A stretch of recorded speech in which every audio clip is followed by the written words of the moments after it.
What? Which brings me to this little fad that we need to stamp out. This happened to me Christmas before last, exchanging gifts with friends, old friends, good friends, quite well-off friends, if I'm being honest. I gave them coffee making machine from Selfridges, top of the range. They loved it, and they gave me mine. It was just a card. I thought, oh, vouchers. I opened it up. It wasn't vouchers, it was just a card with a picture of a goat on it. And some stuff about, and I said, what's this? They went, oh, our gift to you is we gave a goat to an African family. What? I'm looking at the machine thinking, is it too late to say that's a mistake? Take that back.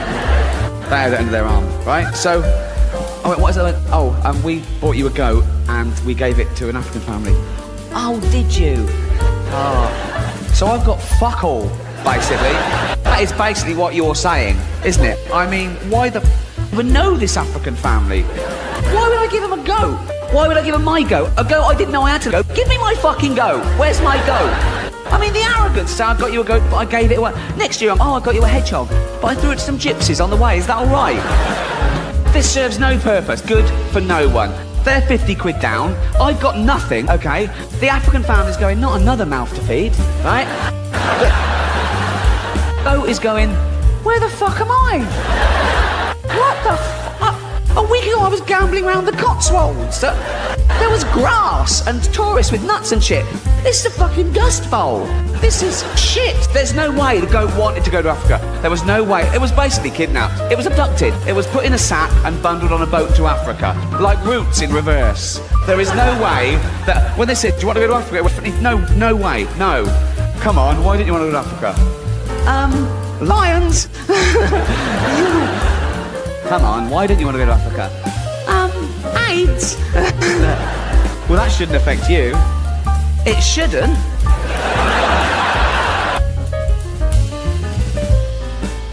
I was into Radio 4 the other day, and there was a discussion about political correctness. Came up straight away, as always, okay? And was going, well, yeah, it's not right, you know, it's not clever. He makes fun of fat people, he makes jokes about fat people, and it's not right. I mean, he wouldn't make jokes about gay people, would he? And being fat is like being gay. What? No, it's not. You can't choose your sexuality. It's established, you choose to be fat by eating it, right, okay? With your sexuality, you're born, you grow up, you discover you like same-sex relationships, you move to Brighton, and that's it. You're gay. With being fat, you have to work. For being fat to be the same as being gay, you'd have to be born straight, grow up knowing you're straight, but gradually and consciously wean yourself onto cock.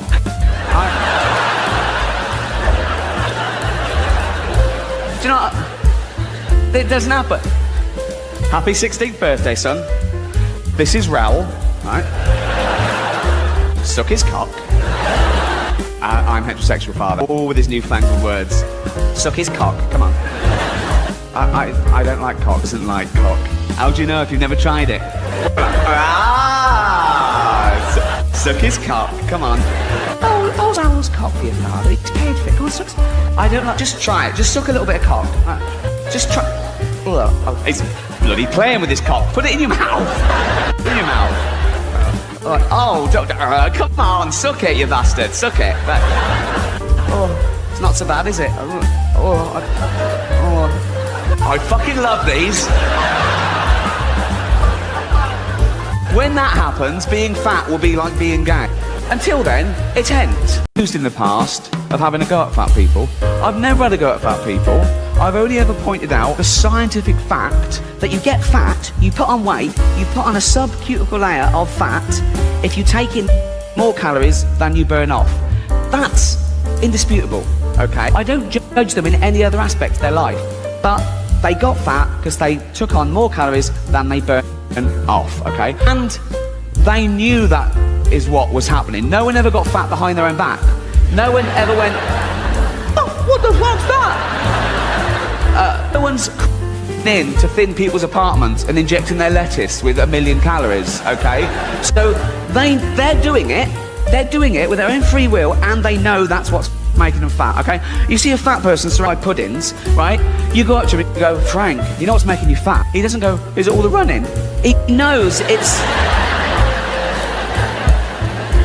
So what I'm saying is, you get fat if you eat too much and you know that's what's happening. But I don't judge them in any other aspect of their life. I don't make value judgments on any other corridors of their existence. A fat person, I don't go, oh, he's fat, therefore he's probably jolly. A lot of them are miserable. If I see a fat girl, I don't go, oh, she'd be pretty if she lost weight. That's rarely the case, so don't... A lot of them eating because they had fuck all to lose, if I'm being...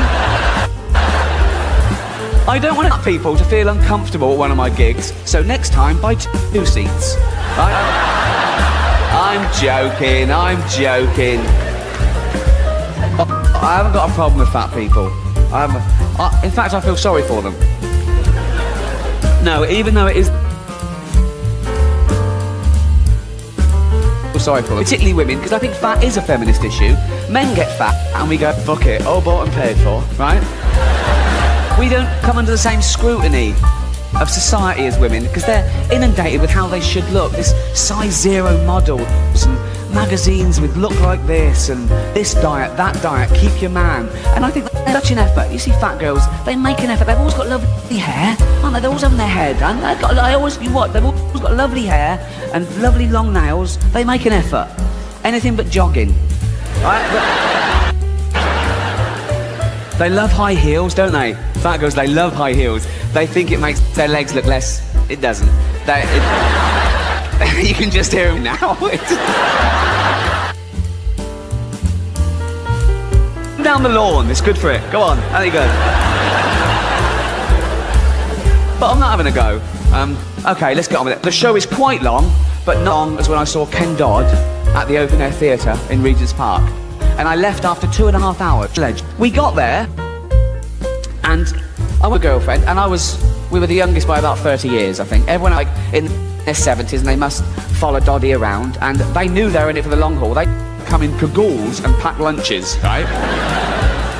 And I don't know if you've been to the Open Air Theatre in Regent's Park, but it's like this, without a roof, obviously.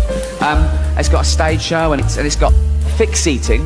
Okay, it's sort of like ambulance seating all the way around the outside. I think it's in the middle. I just left that wild. You can't sit there. It's just like, I want to say grassy knoll, but I'm not sure I know what a knoll is. I've only ever heard that when people are talking about the Kennedy assassination. I assume it's a hillock, but I didn't want to say hillock when the president had his brain shot out because it's vaguely comical, isn't it? You go, the president's been shot. Oh, well, from where? A hillock? Of what? So they say knoll, and so you go, oh no. Shot him, and what the fuck's a knoll? It adds to the mystery. Anyway, so I looked down, realised that one person, I use the term loosely, had sort of sat there, okay, and the security had let her, and people were ignoring her. I thought, anyway, she was a bit, and oh my, she was. I'm trying to be politically correct tonight. I'm trying to avoid the phrase "fat mental bird," but that's what she was. What we use euphemisms like that? They go like they're trying. But you've said it. We know what you've said. You've said mental. In fact, you've said it so more.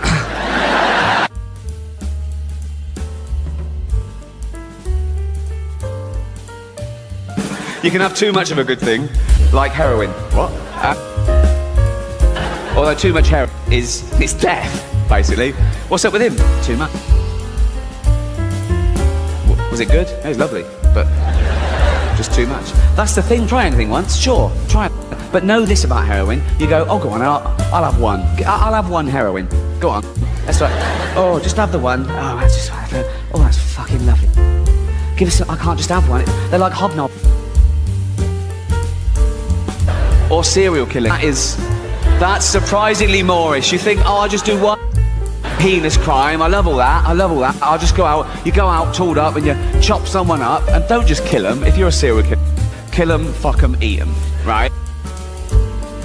In that order. At least have a fit. Do you know what I mean? See you on telly in 10 years' time going, oh, why'd you do it? Oh, Ricky Gervais told me to try heroin and be a serial killer. Oh, what did you do? I just killed him. Well, you didn't fuck him and eat him. No, get out of my fucking court. So, and you go, well, I've done that. Get rid of all the body parts. All of them, keep a bit for later. What? Oh, well, Jesus Christ. Oh, maybe you shouldn't mix alcohol with painkiller. It just seemed like a waste, right? And you get home and you go, right, I've done that, I'll never have to do that again. Before you know it, you're B&Q with a brand new claw. I'm going, oh, fuck me. Here we go again. So, just be warned, but God isn't gay. God said to Noah, I am so angry with men and women. Whatever. But I have made my mind up to destroy them all. Stretched my bow in the sky. It is a rainbow. That's got to be the world's first pun. That's it. It will make so much rain pour down on earth that everything will be drowned. But not you. Thank you. Thank you. Cheers. Oh, thank you. I should just say, not a lot of science. But then, if you've come here to revise for your thesis, you're fucked, to be honest. I should have called it an investigation into the rational and non-rational. We imposed sort of scientific method on a few. We busted a few myths, remember? Fat birds losing weight and looking at... Remember that one? We did that. And we looked at a few things you may or may not believe in. Religion, racism, homophobia, two things I've never been a part of because they're born of ignorance and fear. And it's fear that I think threatens rational thought more than anything. I've always considered myself a sort of liberal, rational sort of bloke, and then after 9/11 the world went a bit crazy. Understandably, the rules suddenly changed and there was a lot of anger and fear and finger pointing and hysteria, and I still tried to remain rational in it all. I'd be in the pub with friends and I'd be going, no, you can't say, that's a generalisation. Oh, you just read that. No, you don't, that's not true. That's a received wisdom. That's not you can't tie everyone with the same brush. No, it's still the safest form of transport. It's 16 million to 1. Trying to remain rational. That's in a pub. When I'm flying, we're like, check him again. Can we? What the What? He's getting on my... Check him. Can I fucking check him? But that's fear. I've always been a nervous flyer, actually, and I flew soon before, and straight after. And always in and out of like New York and LA, and I tried to remain again radical. No, it's even safer now. It's even safer now. It's hard to get. And then I found out that a suicide bomber doesn't have to get on the plane now, or they don't even have to commit suicide. Now they got heat-seeking missiles that can take the plane out in the first 10 minutes of off. So now I'd be on the plane like that. Like, we're out of range. Now who's got the bomb, right? I flew a couple of weeks after 9/11, and there was an internal flight from New York to LA, and we get off, I go, right, we're out of range, okay. And I'm still a bit nervous, and I said to the air hostess, have you got any magazines? And she went, quite loud and blasé, she went, no honey, we've got no magazines. We've had to undertake severe cutbacks because we're one of the companies being sued over 9/11. One, don't mention 9/11. Surely a new rule book went round. Don't mention 9/11 when you hand out the chocolates. Just, you know. 2, don't say severe cutbacks. Because I don't think of magazines anymore. When you say severe cutbacks, I think of a bloke in an aircraft hangar earlier that week going, do we really need all these rivets? So, what terrible bedside manner that is. I mean, like first class flights everywhere. You wouldn't have it any other way. I sort of do it for you, really. And some of those cost 10 grand. And for 10 grand, in a disaster, I expect my bit of the plane at the front to gently break off and float down to an island. It doesn't. I'll die with the rest of you fucking losers. That's not fair, is it? I know you tried to save me, but you couldn't. I'll probably be the only one mentioned on the news. You'd be 450 others, so that's... Leading up to that flight, on every channel on TV, there was a rolling ticker tape that said America on red alert, okay? And every bulletin said, we have an intel that there's going to be another 9/11 this weekend in New York or LA. Do not fly unless you absolutely have to. I had to, I was filming. And if you fly, be extra vigilant. Okay, so I'm there. Only one in the first class lounge, right? And I'm trying to remain philosophical about it. I'm thinking, right, today's the day you definitely don't try and get a bomb on the plane. Do you know what I mean? You think, no, everyone's, wait till Monday, right? And I'm there, and about 15 minutes before boarding, into the first class lounge comes this guy. I don't know whether North African or Middle Eastern, but he had all the gear and beard, everything. Steel attaché case, okay? Here's your middle class rational liberal. I go,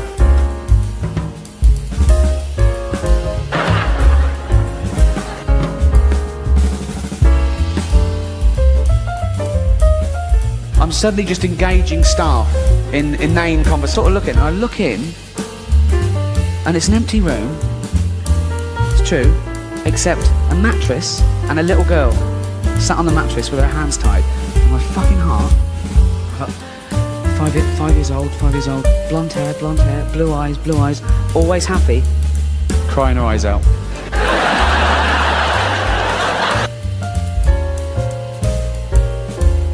It couldn't have been her, I left it. She's been fantastic. Good night. Cheers.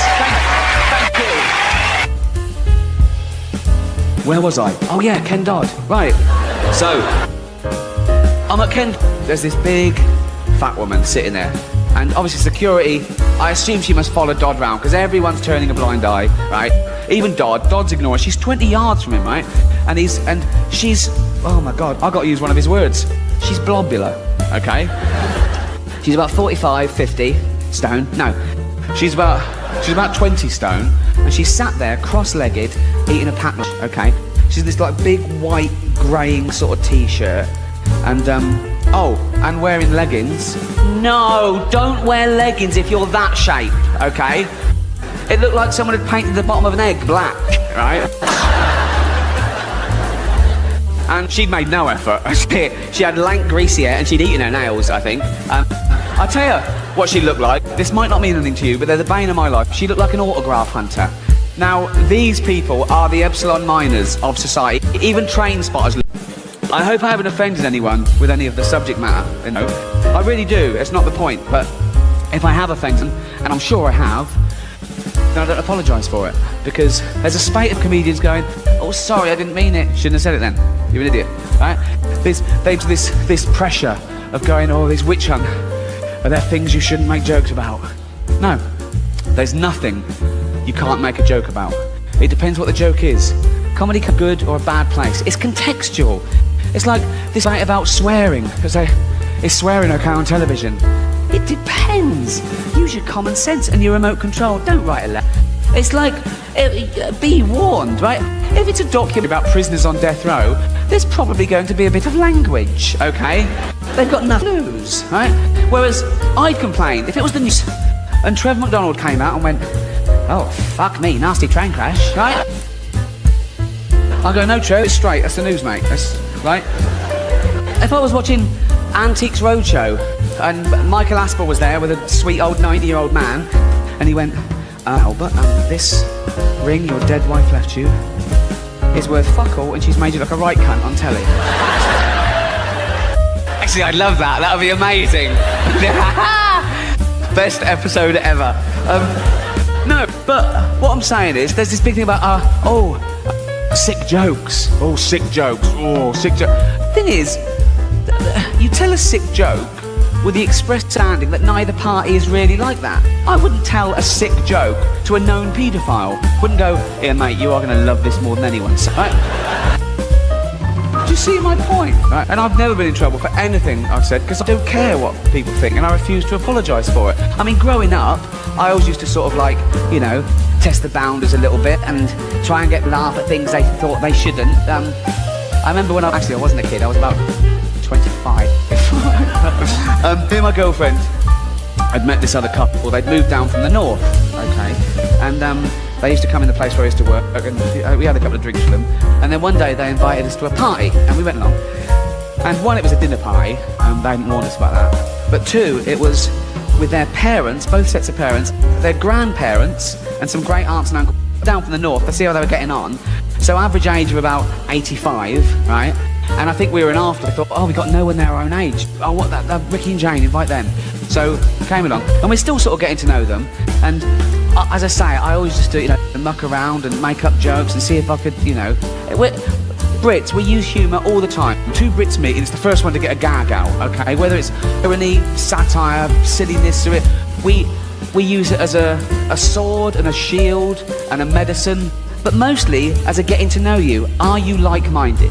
Okay, so I told this joke. I started off lightly, in case they didn't like that sort of thing.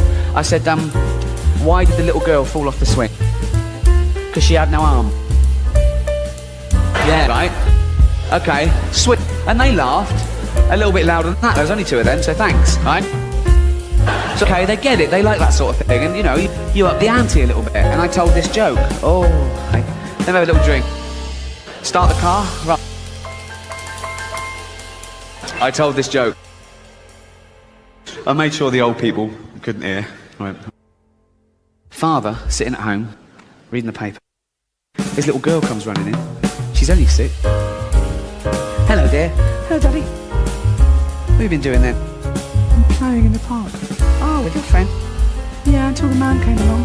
Till the man came along? Yeah, a man came along and he asked my friends to leave, so it's just me and him. Darling, come over here. Come on, darling. Whatever happened, none of it was your fault, okay? But tell Daddy every detail. What happened, darling? What happened? He took me behind a wall so no one could see what we were doing. Oh God, darling, and then what happened? He took my dress off. Oh God, darling, what happened then? What happened then? He took his thing out. Oh God, what happened then, darling? Nothing, that was it. We'll make something up.